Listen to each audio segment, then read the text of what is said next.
जय हिंद दोस्तों, आपका हार्दिक स्वागत है आपके अपने चैनल स्टडी पॉइंट पर। आपके लिए लेकर आए हैं ज्योग्राफी के कुछ मोस्ट इंपॉर्टेंट क्वेश्चन। और दोस्तों, आप चैनल पर पहली बार आए हों तो चैनल को सब्सक्राइब कर लें, बेल आइकन प्रेस कर लें ताकि आने वाली वीडियो का नोटिफिकेशन मिले आपको सबसे पहले।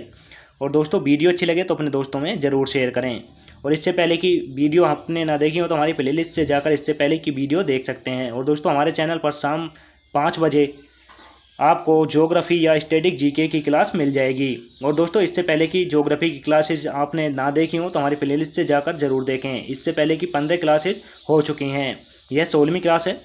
और दोस्तों, इस वीडियो में सभी इंपॉर्टेंट क्वेश्चन लिए गए हैं ताकि आने वाले एग्जामों में आपको बेनिफिट मिल सके, तो वीडियो पर एंड तक बने रहें।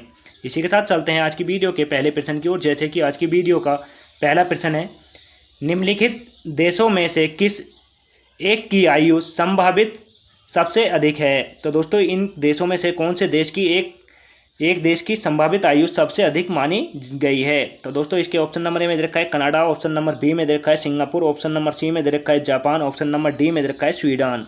तो इसका right answer option number C हो जाएगा। जापान की आयु सर्वाधिक संभावित मानी गई है, तो इसका right answer option number C हो जाएगा।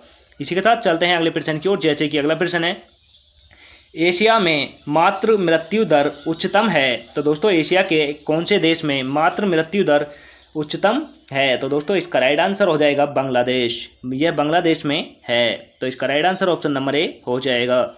इसी के साथ चलते हैं अगले प्रश्न की ओर। जैसे कि अगला प्रश्न है, विश्व में प्रथम बार व्यवस्थित जनगणना का श्रेय किस देश को है। तो दोस्तों, यह है स्वीडन देश को। यह स्वीडन देश को जाता है, तो इसका right answer option number D हो जाएगा। इसी के साथ चलते हैं अगले प्रश्न की ओर। जैसे कि अगला प्रश्न है, निम्नलिखित में से किस एक में विश्व की वृहत्तम पशुधन समष्टि है। तो दोस्तों, इसके ऑप्शन नंबर ए में दे रखा है चीन, ऑप्शन नंबर बी में दे रखा है ब्राजील, ऑप्शन नंबर सी में दे रखा है भारत, ऑप्शन नंबर डी में दे रखा है इनमें से कोई नहीं। तो इसका राइट आंसर भारत हो जाएगा।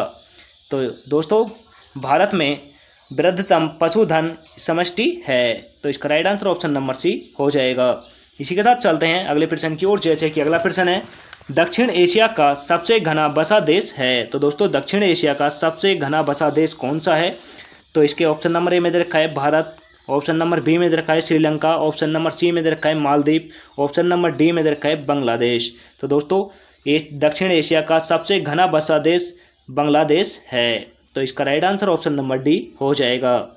इसी के साथ चलते हैं अगले प्रश्न की ओर। जैसे कि अगला प्रश्न है, विश्व के सबसे अधिकतम जनसंख्या वाले 10 देशों में एशिया में हैं। तो दोस्तों, एशिया में 10 देशों में से ऐसे कितने देश हैं जो विश्व की सबसे अधिक जनसंख्या निवास करती है। तो दोस्तों, ऐसे एशिया में 6 देश हैं और अदर 4 देश विश्व के और महाद्वीपों पर स्थित हैं। तो दोस्तों, इसका right answer option number D हो जाएगा। इसी के साथ चलते हैं अगले प्रश्न की ओर। जैसे कि अगला प्रश्न है, एनु जनजाति कहाँ पाई जाती है।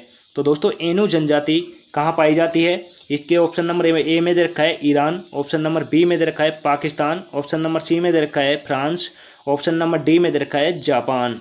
तो इसका राइट आंसर हो जाएगा जापान। जापान में एनु जनजाति पाई जाती है, तो इसका right answer option number D हो जाएगा। इसी के साथ चलते हैं अगले प्रश्न की ओर। जैसे कि अगला प्रश्न है, लेप्स कहाँ पाए जाते हैं। तो दोस्तों, लेप्स जनजाति कहाँ पाई जाती है यह बताना है। तो यह पाई जाती है दोस्तों यह पाई जाती है स्किंडिनेवियन क्षेत्रों में पाई जाती है, तो इसका right answer option number B हो जाएगा। इसी के साथ चलते हैं अगले प्रश्न की ओर। जैसे कि अगला प्रश्न है, विश्व के किस महाद्वीप में आदिम जनजातियों की सर्वाधिक जनसंख्या पाई जाती है। तो दोस्तों, किस महाद्वीप पर आदिम जनजातियों की सर्वाधिक जनसंख्या पाई जाती है। तो यह पाई जाती है अफ्रीका महाद्वीप पर।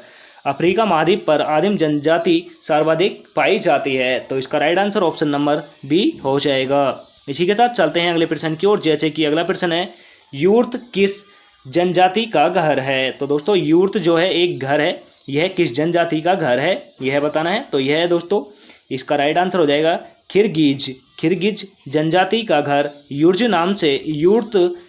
नाम से जाना जाता है, तो इसका right answer option number B हो जाएगा। इसी के साथ चलते हैं अगले प्रश्न की ओर। जैसे कि अगला प्रश्न है, पिग्मी निवासी हैं। तो दोस्तों, पिग्मी निवासी कहाँ के हैं।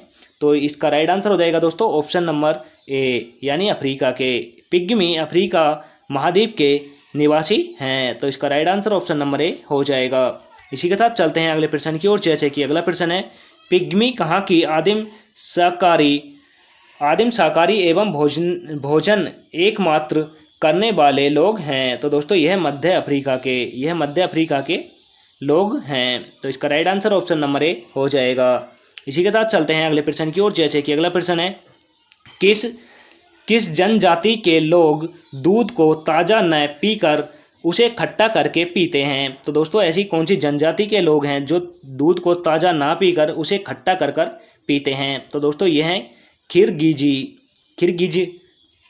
खिरगिज जनजाति के लोग ताज़ा दूध ना पीकर उसे खट्टा कर कर पीता पसंद करते हैं। तो इसका right answer option number B हो जाएगा। इसी के साथ चलते हैं अगले प्रश्न की ओर, जैसे कि अगला प्रश्न है, इंडोनेशिया की राजधानी जकार्ता। दोस्तों इंडोनेशिया की राजधानी जकार्ता है और जकार्ता का पुराना नाम क्या है। तो दोस्तों एक पुराना नाम है इसका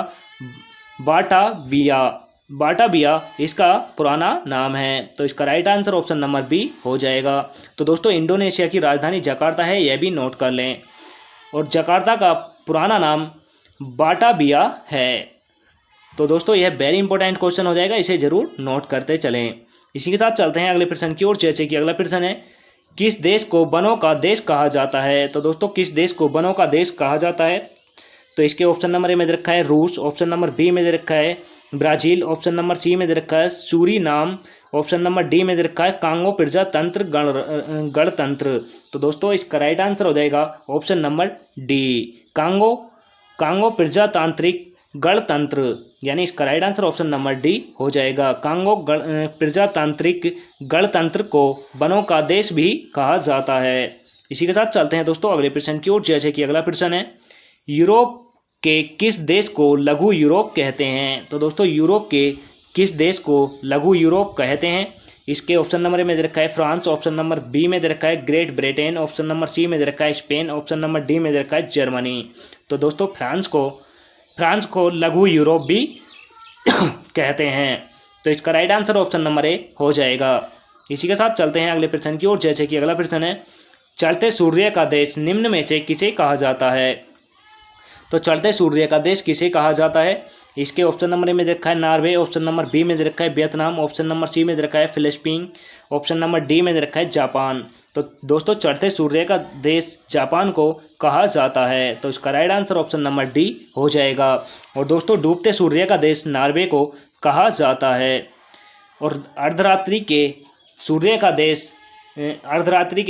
देश ब्रिटेन को कहा जाता है। यह अलग अलग हैं, इन्हें सभी को नोट करते चलें। इसी के साथ चलते हैं अगले प्रश्न की ओर, जैसे कि अगला प्रश्न है, विश्व का चीनी का भंडार या चीनी का प्याला निम्न में से किस देश को कहा जाता है। तो दोस्तों चीनी का भंडार या चीनी का प्याला किस देश को कहा जाता है। तो यह कहा जाता है क्यूबा देश को। क्यूबा देश को चीनी का भंडार या चीनी का प्याला कहा जाता है। तो इसका right answer option number B हो जाएगा। यह वेरी इंपॉर्टेंट क्वेश्चन है, इसे ज़रूर नोट कर लें दोस्तों, यह अधिकतर एग्जामों में देखने को मिलता है। इसी के साथ चलते हैं दोस्तों अगले प्रश्न की ओर, जैसे कि अगला प्रश्न है, कौन सा देश प्यासी भूमि का देश कहलाता है। तो दोस्तों प्यासी भूमि का देश कौन सा देश कहलाता है। इसके ऑप्शन नंबर ए में दे रखा है ऑस्ट्रेलिया, ऑप्शन नंबर बी में दे रखा है सूडान, ऑप्शन नंबर सी में दे रखा है मिस्र, ऑप्शन नंबर डी में दे रखा है अल्जीरिया। तो दोस्तों प्यासी भूमि का देश ऑस्ट्रेलिया को कहा जाता है। तो इसका right answer option number B हो जाएगा। यह भी नोट कर लें, यह भी इंपॉर्टेंट क्वेश्चन है। इसी के साथ चलते हैं अगले प्रश्न की ओर, जैसे कि अगला प्रश्न है, पवित्र भूमि का नाम से जाना जाता है। तो दोस्तों पवित्र भूमि के नाम से किस देश को जाना जाता है। तो यह जाना जाता है फिलिस्तीन को पवित्र भूमि के नाम से जाना जाता है। तो इसका right answer option number B हो जाएगा। दोस्तों आपको वीडियो कैसी लगी, अच्छी लगी तो कमेंट करके ज़रूर बताएं। और दोस्तों इसी के साथ चलते हैं अगले प्रश्न की ओर, जैसे कि अगला प्रश्न है, सूर्योदय का देश के नाम से कौन सा देश जाना जाता है। दोस्तों सूर्योदय के देश के नाम से किस देश को जाना जाता है। यह जाना जाता है जापान को। यह क्वेश्चन फिर आ गया है दोस्तों, जापान को सूर्य के उदय का देश जाना जाता है। तो दोस्तों इसी के साथ चलते हैं अगले प्रश्न की ओर, जैसे कि अगला प्रश्न है, कौन सा देश 1000 पहाड़ियों का देश है। तो दोस्तों कौन सा देश 1000 पहाड़ियों का देश कहलाता है। तो यह कहलाता है दोस्तों नाइजीरिया देश को 1000 पहाड़ियों का देश कहा जाता है। तो इसका right answer option number B हो जाएगा। इसी के साथ चलते हैं अगले प्रश्न की ओर, जैसे कि अगला प्रश्न है, किस देश को सांपों का देश कहा जाता है? तो दोस्तों सांपों का देश किस देश को कहा जाता है यह बताना है। तो इसके ऑप्शन नंबर ए में दे रखा है ऑस्ट्रेलिया, ऑप्शन नंबर बी में दे रखा है ब्राज़ील, ऑप्शन नंबर सी में दे रखा है पेरू, ऑप्शन नंबर डी में दे रखा है इनमें से कोई नहीं। तो दोस्तों इसका राइट आंसर हो जाएगा ब्राज़ील। ब्राज़ील देश को सांपों का देश कहा जाता है। तो इसका right answer option number B हो जाएगा। इसी के साथ चलते हैं अगले प्रश्न की ओर, जैसे कि अगला प्रश्न है किस शहर को पूर्व का प्रवेश द्वार कहा जाता है? तो दोस्तों कौन सा ऐसा शहर है जिसे पूर्व का प्रवेश द्वार कहा जाता है? तो इसका राइट आंसर हो जाएगा दोस्तों जकार्ता। जकार्ता शहर को पूर्व का प्रवेश द्वार कहा जाता है। तो इसका right answer option number B हो जाएगा। और दोस्तों जकार्ता इंडोनेशिया की राजधानी है, यह भी नोट कर लें। इसी के साथ चलते हैं अगले प्रश्न की ओर, जैसे कि अगला प्रश्न है इंग्लैंड का बगीचा कहा जाता है। तो दोस्तों इंग्लैंड का बगीचा किसे कहा जाता है? तो यह कहा जाता है कैंट को। कैंट को इंग्लैंड का बगीचा कहा जाता है। तो इसका right answer option number A हो जाएगा। इसी के साथ चलते हैं दोस्तों अगले प्रश्न की ओर, जैसे कि अगला प्रश्न है निम्नलिखित में से किसे पूर्व का मोती के नाम से जाना जाता है? तो दोस्तों निम्न में से किसे पूर्व के मोती के नाम से जाना जाता है यह बताना है। तो इसके ऑप्शन नंबर ए में दे रखा है जापान, ऑप्शन नंबर बी में दे रखा है ताइवान, ऑप्शन नंबर सी में दे रखा है श्रीलंका, ऑप्शन नंबर डी में दे रखा है हांगकांग। तो दोस्तों इसका राइट आंसर हो जाएगा श्रीलंका। पूर्व के मोती के नाम से श्रीलंका को जाना जाता है। तो इसका right answer option number C हो जाएगा। यह वेरी इंपॉर्टेंट क्वेश्चन है, इसे जरूर नोट कर लें। इसी के साथ चलते हैं दोस्तों अगले प्रश्न की ओर, जैसे कि अगला प्रश्न है किस देश को सफ़ेद हाथियों की भूमि के नाम से जाना जाता है? तो दोस्तों सफ़ेद हाथियों की भूमि के नाम से किस देश को जाना जाता है? तो यह जाना जाता है थाईलैंड को। थाईलैंड को सफ़ेद हाथियों की भूमि के नाम से जाना जाता है। तो इसका right answer option number D हो जाएगा। यह वेरी इंपॉर्टेंट क्वेश्चन है, यह अधिकतर एग्जामों में देखने को मिलता है। इसी के साथ चलते हैं अगले प्रश्न की ओर, जैसे कि अगला प्रश्न है एशिया का प्रवेश द्वार कहलाता है। तो दोस्तों एशिया का प्रवेश द्वार कहलाता है, यह कौन सा देश है जिसे एशिया का प्रवेश द्वार कहा जाता है? तो दोस्तों यह कहा जाता है तुर्की को। तुर्की देश को एशिया का प्रवेश द्वार कहा जाता है। और दोस्तों यूरोप का मरीज भी तुर्की को ही कहा जाता है, इन्हें दोनों को ही नोट कर लें। यूरोप का मरीज तुर्की को कहा जाता है और दोस्तों एशिया का प्रवेश द्वार भी तुर्की को कहा जाता है। तो इसका right answer option number C हो जाएगा। इसी के साथ चलते हैं अगले प्रश्न की ओर, जैसे कि अगला प्रश्न है किस देश को यूरोप का मरीज कहा जाता है? तो दोस्तों यह क्वेश्चन फिर रिपीट हो गया। अभी मैंने बताया था यूरोप का मरीज तुर्की को कहा जाता है। तो दोस्तों इसमें भी पूछा है यूरोप का मरीज किस देश को कहा जाता है? तो इसे कहा जाता है तुर्की को। तुर्की को यूरोप का मरीज कहा जाता है। तो इसका right answer option number C हो जाएगा। और एशिया का प्रवेश द्वार भी तुर्की को ही कहा जाता है, इसे जरूर नोट कर लें। ये वेरी इंपॉर्टेंट क्वेश्चन है, ये अधिकतर एग्जामों में देखने को मिलता है। इसी के साथ चलते हैं अगले प्रश्न की ओर, जैसे कि आज की वीडियो का लास्ट क्वेश्चन है यूरोप का भारत के नाम से कौन सा देश जाना जाता है? तो दोस्तों यूरोप का भारत किस देश को कहा जाता है? तो दोस्तों यूरोप का भारत किस देश को कहा जाता है यह बताना है। तो यह कहा जाता है इटली को। इटली को यूरोप का भारत कहा जाता है। तो दोस्तों इसका right answer option number D हो जाएगा। दोस्तों आपको वीडियो कैसी लगी कमेंट करके ज़रूर बताएं। और दोस्तों वीडियो अच्छी लगी हो तो अपने दोस्तों में ज़रूर शेयर करें। चैनल पर पहली बार आए हो तो चैनल को सब्सक्राइब कर लें, बेल आइकन प्रेस कर लें ताकि आने वाली वीडियो का नोटिफिकेशन मिले आपको सबसे पहले।